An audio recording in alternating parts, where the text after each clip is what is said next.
إلا الله والله أكبر الله أكبر ولله الحمد الله أكبر الله أكبر لا إله إلا الله والله أكبر الله أكبر ولله الحمد الحمد لله الذي نحمده ونستعينه ونستغفره ونعوذ بالله من شرور أنفسنا ومن سيئات أعمالنا من يهده الله فلا مضل له ومن يضلله فلا هادي له ونشهد أن لا إله إلا الله ونشهد أن سيدنا وسندنا ومرشدنا ومولانا محمدا عبده ورسوله بأرسل حق بشيرا ونذيرا أما بعد فإن خير الحديث كتاب الله وخير الهدي هدي محمد صلى الله عليه وسلم وشر الأمور محدثاتها وكل محدثات بدعة وكل بدعة ضلالة وكل ضلالة في النار. اللهم نصر من نصر دين محمد صلى الله عليه وسلم وجلنا منهم واخذل من خذل دين محمد صلى الله عليه وسلم ولا تجلنا منهم. يرحمكم الله. إن الله يأمرون بالعدل والإحسان وإيتاء ذي القربى وينهى عن الفحشاء والمنكر والبغي لعلكم تذكرون. قال الله تبارك وتعالى في كتاب الحميد قد أفلح من تزكى وذكر اسم ربه فصلى. اللهم صل على محمد وعلى آل محمد كما صليت على إبراهيم وعلى آل إبراهيم إنك حميد مجيد. اللهم بارك على محمد وعلى آل محمد كما باركت على إبراهيم وعلى آل إبراهيم إنك حميد مجيد. رب اشرح لي صدري ويسر لي أمري واحلل عقدة من لساني يفقهوا قولي. رب زدنا علما سبحانك لا علم لنا إلا ما علمتنا إنك أنت العليم الحكيم. آمین یا رب العالمین.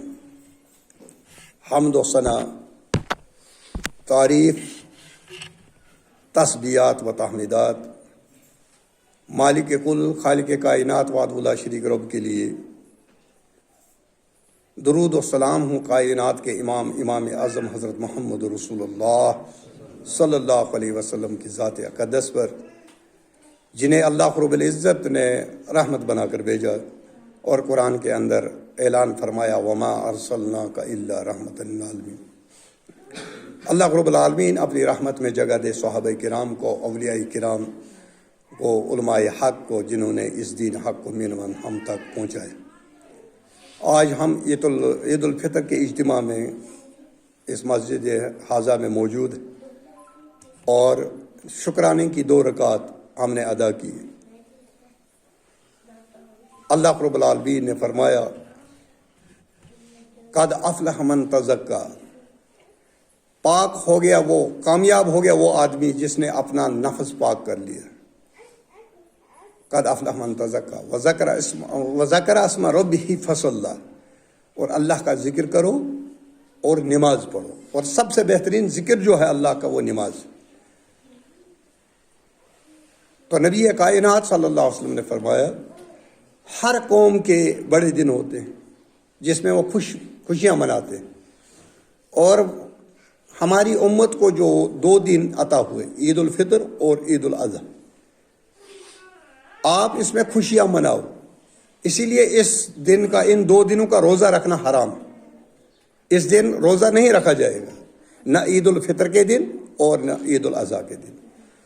عید الفطر روزے کا اختتام ہے، ماہ رمضان کا اختتام ہے، اور اس خوشی میں نماز شکرانہ ہم ادا کرتے ہیں اور کھاتے پیتے ہیں اور خوشیاں مناتے ہیں، عبادت کرتے ہیں.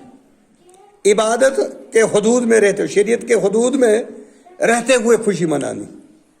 شریعت کے حدود میں رہنا یہی ہے. ہم خوش ہیں کہ اللہ رب العالمین انشاءاللہ، ہمیں یقین ہے، ہم نے روزے رکھے، 1 مہینہ ہم نے اللہ کے لیے روزے رکھے، تو اللہ رب العالمین آج ہمیں انعام دینے والا ہے. آج ہمیں انعام ملنے والا، اپنی جو محنت کی ہے، ہم نے جو روزے رکھے اس کا انعام ملنے والا ہے آج. اور یہ انعام کا دن ہے، اس میں بھی شکرانہ، خوشی کا دن ہے لیکن پھر بھی شکرانہ. اور دوسرا عید الاضحیٰ، اس دن نبی کریم صلی اللہ علیہ وسلم نے فرمایا آپ قربانیاں کرتے ہو اور اس کا گوشت کھاتے ہو، اس لیے روزہ نہیں. باقی کسی وقت بھی روزہ رکھ سکتے ہو، لیکن یہ 2 دن. ایک اور ممانعت بھی ہے، جو جمعہ کا روزہ رکھے، خالی جمعہ کا، ہر جمعہ کو روزہ رکھے، یہ جائز نہیں، کیونکہ جمعہ کو بھی اللہ کے نبی صلی اللہ علیہ وسلم نے فرمایا یہ ہفتے کا سردار ہے، یہ مسلمانوں کی عید کا دن، ہر ہفتے میں عید ہے.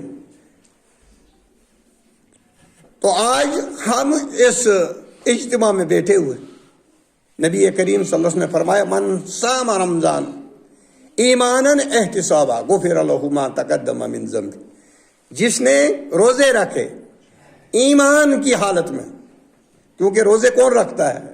جو مومن ہے، ایمان والا ہے، اور یہ جان کر ثواب کی نیت سے روزے رکھے، غفر لہ ما تقدم من ذنب، جو اس کے پچھلے گناہ تھے وہ معاف ہو جائیں۔ من قام فی رمضان ایمانا احتسابا، جس نے قیام کیا ماہ رمضان میں ایمان اور احتساب کے ساتھ، غفر لہ ما تقدم من ذنب، اس کے گناہ معاف کر دیے جاتے ہیں۔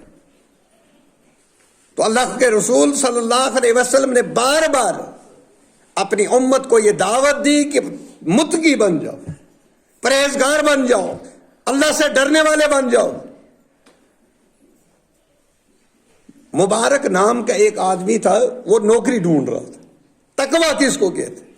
اللہ کا خوف کس کو کہتے؟ پرہیزگاری کس کو کہتے؟ لعلکم تتقون، تاکہ تم پرہیزگار ہو جاؤ، اللہ سے ڈرنے والے بن جاؤ۔ حضرت عبداللہ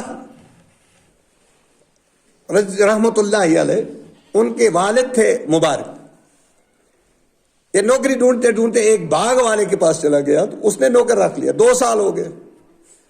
ایک دن باغ کا مالک باغ میں آیا اور مبارک سے کہا کہ میرے ساتھ ساتھی بھی ہے، کوئی میوہ لے آؤ کھانے کے لیے۔ مبارک میوہ لے کر آیا، وہ میٹھا تھا، بولا مبارک اور لے آؤ، وہ اور توڑ کر لایا لیکن وہ کھٹا تھا۔ مبارک آپ پھر لاؤ، پھر گیا، تیسری بار بھی لایا، وہ کھٹا تھا۔ تو بعد میں کیا کہا اس نے، مالک نے، ارے مبارک تجھے تمیز نہیں ہے، تو پہچان نہیں سکتا میٹھا کون ہے اور کھٹا کون؟ 2 بار آپ نے لایا، میوہ لایا، ایک کھٹا۔ اس نے جواب دیا، حضرت مجھے 2 سال آپ کے باغ میں ہو گئے، لیکن ان 2 سال میں نے کبھی اس باغ کا کوئی میوہ آپ کی اجازت کے بغیر کبھی میوہ نہیں کھایا۔ میں رکھوالی ضرور کرتا ہوں، میں آپ کا ملازم ہوں، مجھے ملازمت میں آپ جو پیسے دیتے ہیں، لیکن میں اس کا حق نہیں رکھتا ہوں آپ کی اجازت کے بغیر میں اس باغ کے میووں میں سے کچھ کھاؤں۔ لعلکم تتقون، تاکہ تم متقی بن جاؤ، پرہیزگار بن جاؤ۔ تو اس نے، باغ کے مالک واپس گھر چلے گئے، اپنی بیوی سے کہا ہم اپنی بیٹی کے لیے نکاح ڈھونڈ رہے تھے، رشتہ ڈھونڈ رہے تھے، آج مجھے رشتہ مل گیا۔ بولا کون ہے، کون خوش نصیب ہے؟ بولا ہمارا مزدور، ہمارا ملازم مبارک۔ بولا اچھا؟ بولا ہاں۔ بولا 2 سال اس کو ہو گیا ہمارے باغ میں، اس نے ان 2 سال میں کبھی اس باغ کا میوہ چکھا نہیں۔ لعلکم تتقون، تم پرہیزگار بن جاؤ، متقی بن جاؤ، اللہ سے ڈرنے والے بن جاؤ۔ شادی ہوئی، مبارک کا بیٹا ہوا، نام عبداللہ رکھا، سکول میں داخلہ لیا، عالم بنا، محدث بنا، حضرت عبداللہ ابن مبارک رحمت اللہ علیہ بہت بڑا محدث بنا۔ اور یہ ایسا محدث ہے جس پر کسی بھی آدمی نے کبھی بھی چھوٹی سی بھی تنقید نہیں کی۔ بہت سارے علماء ہیں جن پر جرح کی گئی، لیکن عبداللہ ابن مبارک رحمت اللہ علیہ ایسے امام گزرے ہیں جن پر کسی کی بھی جرح ثابت نہیں۔ جب حلال کھاؤ گے، حلال رزق کھاؤ گے، ناحق سے بچو گے، بے حیائی سے بچو گے، تب جو اولاد پیدا ہوگی وہ نیک ہوگی۔ کروں میں بے حیائی اور یہ امید رکھوں کہ میری اولاد جو ہے بہت بڑی عالم بنے، کھا گاؤں میں حرام لوگوں کا حق کھاؤں اور میں امید یہ کروں کہ میری اولاد جو صالح بنے؟ ایسا ہو نہیں سکتا۔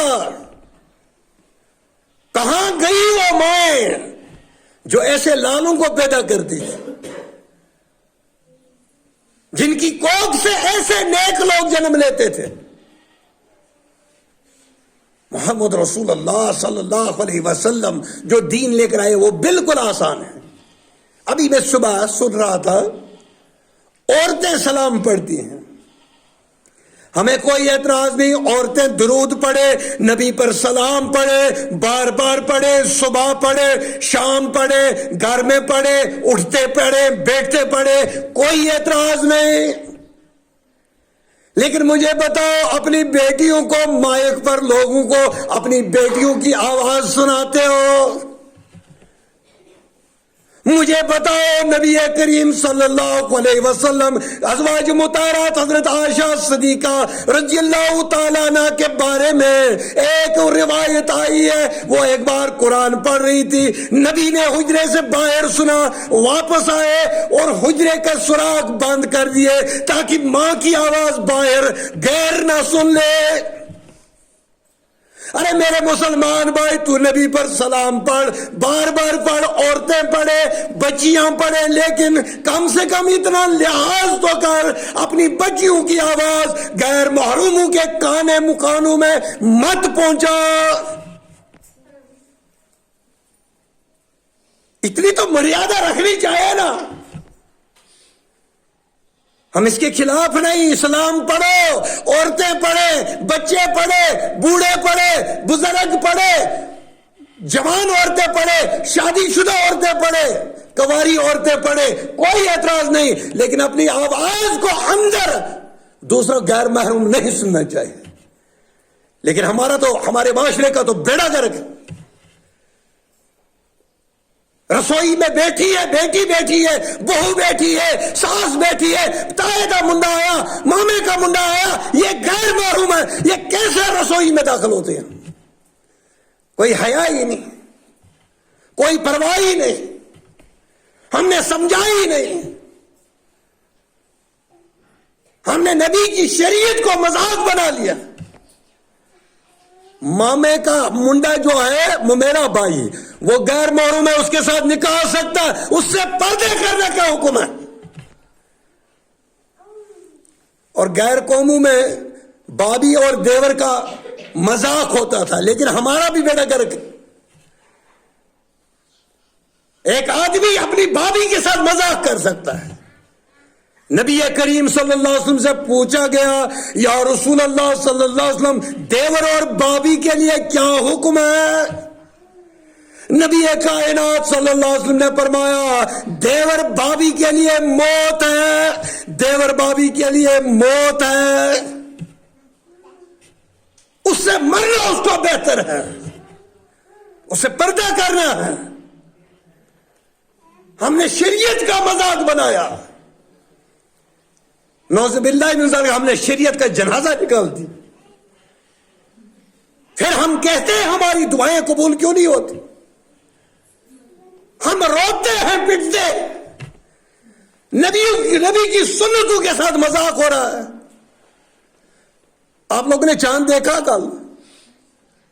جہاں تک میرا اندازہ ہے وہ دوسرا تھا، جو شام کو چاند نکلا تھا۔ نہیں دیکھا کسی نے؟ میرے دیکھا۔ لیکن انشاءاللہ ہم شریعت کے مطابق ہیں۔ نبی کائنات صلی اللہ علیہ وسلم نے فرمایا، اگر آپ کو 29 کو چاند نظر نہیں آیا، 30 پورے کر لو۔ ہم نے وہی حکم فالو کیا، ہم نے 30 پورے کیے۔ اگر دوسرا بھی ہوگا کوئی بات نہیں، لیکن فرض جو تھا بیروار کو ہی تھا۔ چاند بتا رہا ہے کہ فرض جو تھا 54 سال میری عمر ہوگی، عید کے دن چاند دکھائی دیا، عید سے پہلے چاند کبھی دکھائی نہیں دیا۔ ہم نے 2 گھنٹے دیکھا کل، 2 گھنٹے تک وہ چلا رہا۔ مجھے ایک آدمی آیا، بولا آدھا گھنٹے پہلے میں نے چاند، میرے بولا مجھے بھی دکھا، کہاں ہے؟ گیا تو وہ ابھی موجود تھا، اور لگ رہا تھا وہ دوسرا ہے۔ بہرحال میرے کہنے کا یہ مقصد ہے، ہماری شریعت جو ہے وہ سیاست کا شکار نہ ہو جائے۔ کبھی جذبات میں آ کر فتوے مت لگاؤ، کبھی بھی جذبات میں آ کر نبی کی شریعت کے ساتھ مذاق مت کیجیے. لوگ ناراض ہوتے جو ہیں، دنیا ناراض ہو، رشتہ دار ناراض ہو، ہمسایہ ناراض ہو، لیکن اللہ ناراض نہیں ہونا چاہیے. خدا نہ اگر اللہ ناراض ہو گیا تو پھر ہماری جگہ کہاں ہے؟ اللہ کو راضی کرنا ہے اسی دنیا کے اندر. ہمارے ایک خطیب ہیں غلام محمد میر صاحب، وہ کہتے تھے زندگی 2 بار ملنی چاہیے. ایک بار آدمی سیکھے اور دوسری بار اس پر عمل کرے، لیکن ملی ایک ہی بار ہے. اسی میں سیکھنا ہے، اسی میں عمل کرنا ہے، اسی میں جو کچھ کرنا ہے ادھر ہی کرنا ہے. جب آنکھیں بند ہو جائیں گی، موت کا فرشتہ آ جائے گا، اس کے بعد کوئی بھی موقع نہیں ملنے والا. اور آج ہم اس امید سے اس دن میں بیٹھے، عید الفطر میں شکرانے کی نماز ادا کر کے، اے اللہ کتنے لوگ بیمار ہوں گے، ہسپتالوں کے اندر ہوں گے، اللہ شفائے کاملہ عطا فرما. جو گھروں میں بیمار شفائے کاملہ عطا فرما. اس مجلس میں کوئی بیمار شفائے کاملہ عطا فرما. بزرگ بیمار شفائے کاملہ عطا فرما. کوئی بچہ بیمار ہے شفائے کاملہ عطا فرما. کوئی مستورات بیمار ہے شفائے کاملہ عطا فرما. اے اللہ جو بے اولاد ہیں اولاد صالح عطا فرما، اولاد نرینہ عطا فرما. اے میرے مالک، اے میرے خالق، ہمیں ایک اور نیک بنا. اے میرے مالک، دنیا کے بہت سارے دروازے مانگنے کے لیے ہم ایک ہی دروازہ جانتے، ہم ایک ہی دروازے کو جانتے، وہ تیرا دروازہ ہے میرے مالک. تیرے دروازے پر ہم بھکاری آ جائے، یہ ٹوٹے پھوٹے اعمال لے کر آئے ہیں. اے اللہ رحمت کے دریا بہا دے، ہمارے گناہوں کو معاف کر دے، ہماری لغزشوں کو معاف کر دے، ہماری خطاؤں کو معاف کر دے. اے اللہ ہماری تراویح قبول فرما، ہمارا قرآن پڑھنا قبول فرما، ہمارا مسجد میں جمع ہونا قبول فرما، ہمارے روزے قبول فرما. اے خالق اور مالک ہمارے اولادوں کو ہدایت فرما، ہمارے بزرگوں کو ہدایت فرما، ہماری بہو بیٹیوں کو ہدایت عطا فرما. اے اللہ انہیں حیا والی زندگی عطا فرما. اے اللہ جو جوڑے شادی ہوئی ہے ابھی اولاد نہیں، اولاد صالح عطا فرما. آپ کے خزانے بڑے ہیں، آپ کے بغیر ہم کسی سے مانگتے نہیں، نہ ہم مانگنا جانتے ہیں. وہ زبان ہی ہمارے پاس نہیں جو تیرے سوا کسی اور سے مانگے. ہم تجھی سے مانگتے، تجھی سے سوالی ہے، تیرے سامنے دامن پھیلائے ہوئے اپنے گناہوں کا اقرار کرتے ہیں. ہم اقراری مجرم ہیں. اے اللہ ہمارے گناہوں کو معاف فرما، ہمارے گناہوں کو معاف فرما. اے اللہ ہمارے روزے قبول فرما، ہماری تراویح قبول فرما، ہمارا قرآن پڑھنا قبول فرما. ایک بات کہنا چاہتا ہوں کہ عورتیں جو ہیں اس عید والے دن محمد رسول اللہ صلی اللہ علیہ وسلم نے حکم دیا ان کو عیدگاہ لے آؤ، عیدگاہ ان کو لے آؤ. اور یہ بھی حکم دیا اگر کسی کے پاس چادر نہیں وہ اپنی بہن سے چادر عاریتاً لے لے لیکن عیدگاہ آ جائے. اور ایک سخت حکم، بہت سخت حکم کہ اگر کوئی عورت پیریڈ کے اندر ہو، پیریڈ میں اس کو نماز معاف ہے، نماز نہیں پڑھ سکتی ہیں، تو نبی کریم صلی اللہ علیہ وسلم فرمایا اگر وہ پیریڈ کے اندر ہے وہ آئے، مصلی پر کھڑے نہ ہو جائے، مسجد سے باہر یا عیدگاہ کے سائڈ میں رہ کر مسلمانوں کی دعاؤں میں وہ بھی شامل ہو جائے، وہ بھی نا امید نہ ہو جائے، وہ بھی اپنی جولیاں بھر کر لے جائے. اتنا سخت حکم ہے. لیکن ہم نے ان کو مسجد سے ہی نکال دیا، اب ان کو مسجد میں آنے. لیکن جب چندہ جمع کرنے کے لیے پھر عورتوں سے لیتے. بھائی ان کو جب اجازت نہیں ہے مسجد میں جانے کا، چندہ کیوں لیتے ہو؟ ان کو کون سی چٹی پڑی ہے؟ نمازیں تم پڑھو اور مسجدیں یہ بنائیں، اور ان کو اجازت نہ ہو مسجد میں گھسنے کی. یہ کون سا انصاف؟ کوئی ممانی اپنے نبی کریم صلی اللہ علیہ وسلم نے فرمایا اگر کسی مرد سے اپنی بیوی، اپنی بیٹی، اپنی بہن اجازت مانگتی ہے مسجد جانے کے لیے، اس کو وہ نہ روکے. جب نبی نہیں روکتا تو تم کون ہوتے ہو روکنے والے؟ کوئی اس کو روک نہیں سکتا. مسجد میں وہ داخل ہو سکتی ہے، حتیٰ کہ شرعی حکم ہے اگر وہ پیریڈ کے اندر ہے، اس کو کوئی چیز، کوئی کتا، ہلکا کتا پیچھے دوڑ رہا ہے، وہ مسجد میں جا کر اسی حالت میں جائے گی، پناہ لے گی، اپنی جان بچائے گی، کوئی پرواہ نہیں. آپ لوگوں نے دین کو اتنا مذاق بنا لیا. ہم نے شریعت کو اپنی مرضی سے چلانا شروع کیا. اے اللہ ہمیں معاف فرما، اے اللہ ہمیں معاف فرما، اے اللہ ہمارے روزے قبول فرما. اے اللہ ہم تیرے خزانے میں کوئی کمی نہیں ہے. آپ اپنے رحمت کے دریا میں ہمیں گوتا لگا کر اے اللہ ہم اوپر سے نیچے تک گناہوں سے بھرے ہوئے ہیں، ہمیں اس رحمت کے دریا میں گوتا لگا کر ہمیں پاک فرما، ہمیں معاف فرما اے اللہ، ہمارے اولادوں کو ہدایت فرما اے اللہ، جو گھروں کے اندر بیمار شفا کاملہ عطا فرما اے اللہ، جو اس دنیا سے چل بسے اس بستی کے اندر ہمارے ماں باپ اے اللہ انہیں کروٹ کروٹ جنت نصیب فرما، انہیں کروٹ کروٹ جنت نصیب فرما، ان کی قبر کو جنت کے باغوں میں سے ایک باغ بنا اے اللہ۔ اس بستی کے اندر جتنے بھی آج تک فوت ہوئے، ایک ہمارا ساتھی ہے اس کی والدہ فوت ہوئی ہے اے اللہ، اس کو کروٹ کروٹ جنت نصیب فرما، جتنے بھی اس علاقے کے اندر بغیر کسی تفریق کے جتنے بھی اس دنیا سے چلے گئے اے اللہ، ان کے حسنات کو قبول فرما، ان کے سیئات سے درگزر فرما، ان کی قبر کو پرنور فرما اے اللہ، انہیں معاف فرما اے اللہ۔ اب جب ہم اس دنیا سے جائیں ہمیں بھی معاف کر کے اس دنیا سے لینا، اور ایمان کی حالت میں موت دینا۔ کل مراکش کا ایک امام جمعہ کا خطبہ دے رہا تھا، خطبہ دیتے دیتے جان دے دی۔ کتنا عظیم انسان ہے، اللہ کی تبلیغ کر رہا تھا، اللہ کے دین کو لوگوں تک پہنچا رہا تھا، پہنچاتے پہنچے جب روح قبض ہو جاتی ہے وہ ٹائم، وہ موقع نہیں دیتی جا کر گھر بچوں کے بیچ میں جا کر مارو، نہیں، موت کا جہاں پر لکھا ہے اللہ رب العالمین نے وہیں پہ آئے گی، جب آئے گی اس وقت کوئی بچا نہیں سکتا، لیکن جب نہیں آئی ہوگی کوئی اس کو مار نہیں سکتا۔ اللہ رب العالمین ہمیں حق پر عمل کرنے کی توفیق عطا فرمائے۔ وآخر دعوانا ان الحمدللہ رب العالمین، والسلام علیکم ورحمۃ اللہ۔